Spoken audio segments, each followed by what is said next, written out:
अस्सलाम वालेकुम students. Welcome to the series of digital logic design practicals जिसका course code है CS302P। इस सीरीज़ के अंदर हम डिजिटल लॉजिक डिज़ाइन के जो प्रैक्टिकल्स हैं उनके रिलेटेड डिस्कस करेंगे।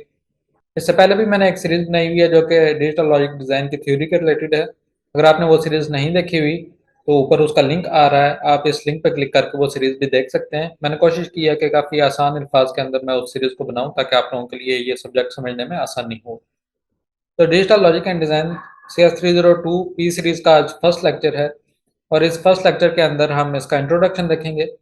इस लेक्चर सीरीज़ में जो सॉफ्टवेयर हम यूज़ करेंगे उसका नाम है इलेक्ट्रॉनिक वर्क बेंच। ये सॉफ्टवेयर आपको आपके LMS से मिल जाएगा, वहाँ से आप इसको डाउनलोड करके इंस्टॉल कर सकते हैं और बिल्कुल सिंपल सी इसकी इंस्टॉलेशन है। जब सॉफ्टवेयर को इंस्टॉल करेंगे और उसके बाद ओपन करेंगे तो कुछ इस किस्म का इंटरफेस आपके सामने आएगा जो शो हो रहा है। टॉप पे टाइटल बार है, उसके बाद मेन्यू बार है यहाँ पे जिसके अंदर डिफरेंट मेन्यूज शो हो रहे हैं। उसके नीचे कुछ टूल्स हैं तो ये टूल बार है। उसके नीचे वाला एरिया मेन इंटरफेस है जिसके ऊपर हम अपने सर्किट्स वगैरह डिज़ाइन करेंगे और लास्ट पे यहाँ पे आपको एक स्टेटस बार शो हो रही है। तो वैसे तो आप जानते हैं कि CS302 के जो प्रैक्टिकल्स हैं उसका रिलेटेड कुछ हार्डवेयर होता है जिसे हम कहते हैं ब्रेड बोर्ड और उसके ऊपर कुछ आईसीज वगैरह लगा के उसकी टेस्टिंग की जाती है। लेकिन ये तमाम चीज़ें फिजिकली अरेंज करना काफ़ी ज़्यादा मुश्किल काम होता है और फिर उन चीज़ों को सर्किट के अंदर लगा के टेस्ट करना ये भी एक मुश्किल काम है। तो उसके लिए ये हमारे पास सॉफ्टवेयर है। इस सॉफ्टवेयर के अंदर हम डिफरेंट कंपोनेंट लगा के उनको टेस्ट कर सकते हैं। तो काफ़ी आसान सॉफ्टवेयर है, जस्ट ड्रैग एंड ड्रॉप के थ्रू हम सर्किट क्रिएट कर सकते हैं और इसके अंदर हम डिजिटल और एनालॉग दोनों किस्म के सर्किट बना सकते हैं और फिर सिमुलेशन के थ्रू उन सर्किट्स को चेक कर सकते हैं कि क्या वो ठीक तरीके से काम कर रहे हैं या उनके अंदर चेंजिंग रिक्वायर्ड है। अब आते हैं सॉफ्टवेयर की तरफ के इसके अंदर हम काम किस तरीके से करेंगे। तो यहाँ पे ये आपको टूल बार शो हो रही है जिसके अंदर डिफरेंट टूल्स हैं। ये आप देख सकते हैं कि डिफरेंट इंस्ट्रूमेंट इसके अंदर मौजूद होंगे जिसके अंदर जो फर्स्ट है वो मल्टीमीटर है, फिर उसके बाद फंक्शनल जनरेटर और इस तरीके से आगे और भी डिफरेंट इंस्ट्रूमेंट्स दिए हुए हैं। सेकंड ऑप्शन मिसलिनियस कंपोनेंट्स का है, यहाँ पे आपको काफ़ी कंपोनेंट्स मिल जाएंगे। फिर उसके बाद कुछ कंट्रोल वाले कंपोनेंट्स हैं जो कि यहाँ पे दिए हुए हैं। फिर उसके बाद डिजिटल कंपोनेंट्स हैं और ये कंपोनेंट हम काफ़ी ज़्यादा इस्तेमाल करेंगे अपनी इस सीरीज़ के अंदर। नेक्स्ट लॉजिक गेट्स दिए हुए हैं, ये भी काफ़ी ज़्यादा यूज़ होंगे हमारे पास। उसके बाद कुछ डिजिटल कंपोनेंट्स मतलब कुछ आईसीज हैं, ये भी हम इस्तेमाल करेंगे। इससे आगे कुछ एनालॉग कंपोनेंट्स हैं जिनको हम इस्तेमाल नहीं करेंगे क्योंकि जो हमारा सब्जेक्ट है वो डिजिटल लॉजिक के रिलेटेड है, तो हम जस्ट डिजिटल कंपोनेंट्स यूज़ कर रहे होंगे। यहाँ पे फिर एक सोर्स का ऑप्शन है। सोर्स का मतलब जो भी हम अपना सर्किट क्रिएट करेंगे उसे हमने पावर प्रोवाइड करनी है। तो उसके लिए हम डिजिटल सोर्स जिसे VCC कहा जाता है इसको इस्तेमाल करेंगे और इसके साथ जो डिजिटल ग्राउंड होता है हम इसको इस्तेमाल करेंगे। कोई भी सर्किट जब हम क्रिएट कर लेंगे यहाँ पे तो उसके बाद इस जगह पे एक बटन मौजूद है एक्टिव सिमुलेशन। अगर हमारे पास कोई सर्किट मौजूद होगा तो इस पर हम क्लिक करेंगे तो सर्किट हमारा रन होना शुरू हो जाएगा और यहाँ से इसे हम दोबारा स्टॉप भी कर सकते हैं या कुछ देर के लिए सर्किट को हमने पॉज करना हो तो उसको हम पॉज भी कर सकते हैं। तो यहाँ पे अब हम ऐसा करते हैं कि एक छोटा सा सर्किट क्रिएट करते हैं और उसको रन करके चेक करते हैं कि सिमुलेशन किस तरीके से हमारे सामने डिस्प्ले होगी। तो इस सर्किट के लिए मैं यहाँ से एक नॉट गेट इसको लगाऊंगा। तो कोई भी कंपोनेंट जो कि आपने यूज़ करना है उस पर क्लिक करेंगे और उसे ड्रैग करके अपने सामने इस तरीके से ले आएंगे। तो यहाँ पे ये एक नॉट गेट लग गया। अब डेफिनेटली अगर इस सर्किट को मैंने रन करना है तो मुझे इसे कोई इनपुट प्रोवाइड करनी पड़ेगी और उसके बाद इसकी आउटपुट भी देखनी पड़ेगी। आउटपुट के लिए यहाँ पे ये इंडिकेटर्स का ऑप्शन है, इसमें से ये रेड कलर का इंडिकेटर आप इस्तेमाल कर सकते हैं। तो इस पर क्लिक करेंगे और इसे यहाँ पे ले आएंगे। उसके बाद अगर इस इंडिकेटर को आप रोटेट करना चाहें तो इस ऑप्शन से इसको रोटेट किया जा सकता है। तो मैंने रोटेट करके इसे वर्टिकल कर दिया है। उसके बाद मैंने इस नॉट गेट को पावर प्रोवाइड करनी है तो वो सोर्स वाले ऑप्शन से की जा सकती है। VCC के बारे में अभी मैंने आपको बताया कि डिजिटल सर्किट्स को हम VCC के थ्रू पावर प्रोवाइड करते हैं। और दूसरा ग्राउंड होता है, अगर किसी सर्किट को हमने ग्राउंड प्रोवाइड करना हो तो वो इसके थ्रू हम कर सकते हैं। अच्छा, ये तमाम कंपोनेंट हमारे पास आ गए, अब इनका हमने कनेक्शन क्रिएट करना है। नॉट गेट के बारे में आपको पता होगा कि इसे अगर हम कोई पॉजिटिव इनपुट प्रोवाइड करें तो ये उसको इन्वर्ट करता है। मतलब जब हम VCC का सिग्नल इसे प्रोवाइड करेंगे तो इसकी आउटपुट जीरो होनी चाहिए, मतलब इंडिकेटर ऑन नहीं होना चाहिए। और जब हम इसे जीरो प्रोवाइड करेंगे मतलब जब ग्राउंड के साथ इसका कनेक्शन क्रिएट करेंगे तो उसके बाद जो हमारी आउटपुट है वो 1 हो जानी चाहिए। और ये कंपोनेंट आपस में कनेक्ट करने के लिए किसी भी कंपोनेंट पे जब आप अपना माउस लेके जाएंगे तो वहां पे इस तरीके से एक डॉट क्रिएट हो जाएगा। डॉट पे क्लिक करने के बाद अपने माउस को ड्रैग करके आपने जहाँ पे इसका कनेक्शन क्रिएट करना है वहाँ तक ले जाएंगे तो इस तरीके से एक लाइन क्रिएट हो जाएगी। तो शुरू में मैं ये कर रहा हूँ कि इसका वीसीसी के साथ कनेक्शन क्रिएट कर रहा हूँ। तो कनेक्शन क्रिएट हो गया। इसमें से आप देखें कि अगर कोई भी लाइन जिसके अंदर मैंने कोई चेंजिंग करनी हो उसे अगर मैं सेलेक्ट करूंगा तो वो थोड़ी सी बोल्ड हो जाती है। इसका मतलब है कि ये लाइन सेलेक्ट है।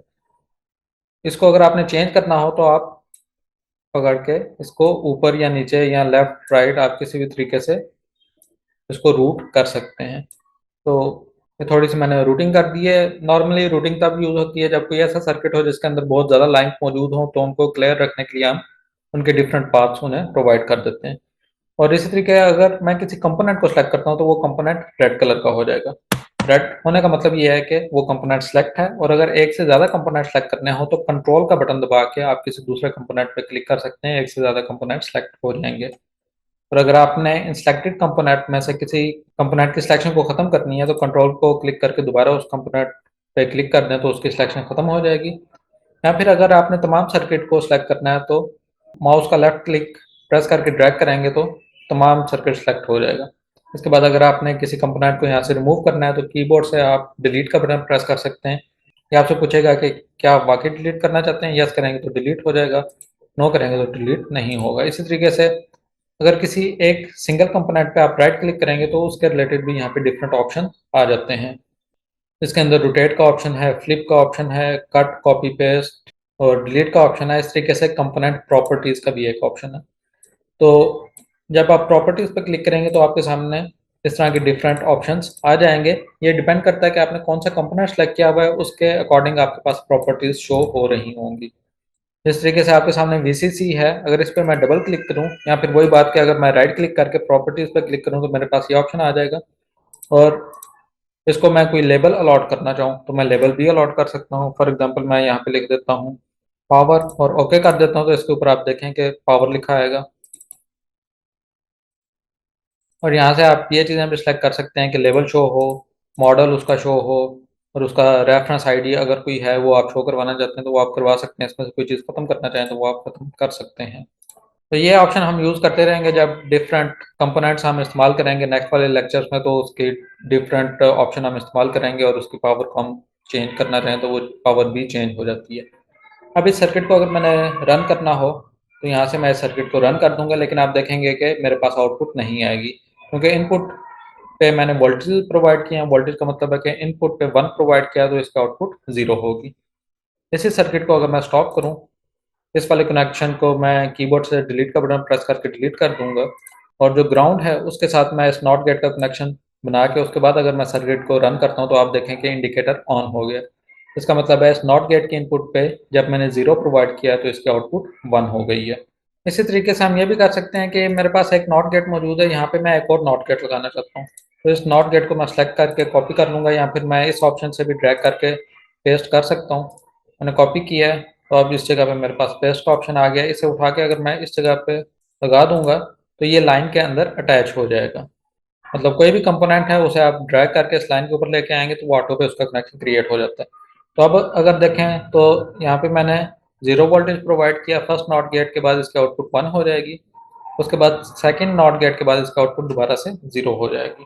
तो मैं ये करता हूँ कि इस इंडिकेटर को कॉपी करके पेस्ट करके इस इंडिकेटर को यहाँ सेंटर में मैं कनेक्ट कर देता हूँ। तो यहाँ पे आप देख सकते हैं कि फर्स्ट नॉट गेट की आउटपुट 1 है और सेकंड की 0 है। इस तरीके से अगर ये कनेक्शन मैं यहाँ से रिमूव कर दूँ और वीसीसी को इस जगह पे कनेक्ट कर दूँ, फर्स्ट नॉट गेट को इनपुट मिल रही है 1, इसके बाद यहाँ पे होगी 0 और 0 दोबारा से 1 होके सेकंड नॉट गेट के बाद मुझे 1 डिस्प्ले हो रहा है। अब ऐसा करते हैं कि सर्किट के अंदर थोड़ी सी चेंजिंग करते हैं और ये जो मैंने वीसीसी वोल्टेज कनेक्ट किया मतलब परमानेंट 1 सोर्स जो मैंने यहाँ पे कनेक्ट किया हुआ है, इसकी जगह पे हम क्लॉक को कनेक्ट करते हैं। तो क्लॉक में डिफरेंट फ्रीक्वेंसीज आ रही होती हैं, मतलब थोड़ी देर के लिए 1 का सिग्नल आएगा, फिर 0 होगा, फिर 1 होगा, तो उसके अकॉर्डिंग जो हमारी आउटपुट है वो भी चेंज हो रही होगी। तो यहाँ पे क्लॉक मौजूद है, इसको मैं ड्रैग करके यहाँ पे लेके आऊँगा। वीसीसी को यहाँ से मैं डिलीट कर देता हूँ। उसके बाद क्लॉक का जो एक टर्मिनल है उसे मैं ग्राउंड के साथ कनेक्ट कर दूंगा और दूसरे टर्मिनल को मैं इस सर्किट के साथ कनेक्ट कर दूंगा। उसके बाद अगर मैं इस सर्किट को रन करूं तो आप देख सकते हैं कि यहाँ पे ऑन ऑफ हो रहा है। ये इस हिसाब से हो रहा है कि क्लॉक की क्या फ्रिक्वेंसी आ रही है उसके अकॉर्डिंग हमारे सर्किट की आउटपुट चेंज हो रही है। तो इस फ्रिक्वेंसी को अगर मैं चेंज करना चाहूँ तो इस पर राइट क्लिक करके कंपोनेंट प्रॉपर्टीज में जाके यहाँ पे मेरे पास फ्रिक्वेंसी शो हो रही है। इसे अगर मैं फॉर एग्जांपल 2 हर्ट्ज कर दूं और उसके बाद मैं अपना सर्किट रन करूं तो आप देखेंगे कि जो आउटपुट है वो काफ़ी स्लो अब चेंज हो रही है पहले की निस्बत। तो यहाँ पे हमारा फर्स्ट लेक्चर एंड होता है। इस लेक्चर में बेसिकली इंट्रोडक्शन ही था इस सॉफ्टवेयर का, या इसके अंदर जो कंपोनेंट है वो हम किस तरीके से इस्तेमाल कर सकते हैं। मिलेंगे इंशाल्लाह नेक्स्ट लेक्चर में और उसके अंदर कुछ एडवांस चीज़ें हम डिस्कस करेंगे। तब तक अपनी दुआओं में याद रखिएगा। अल्लाह हाफिज़।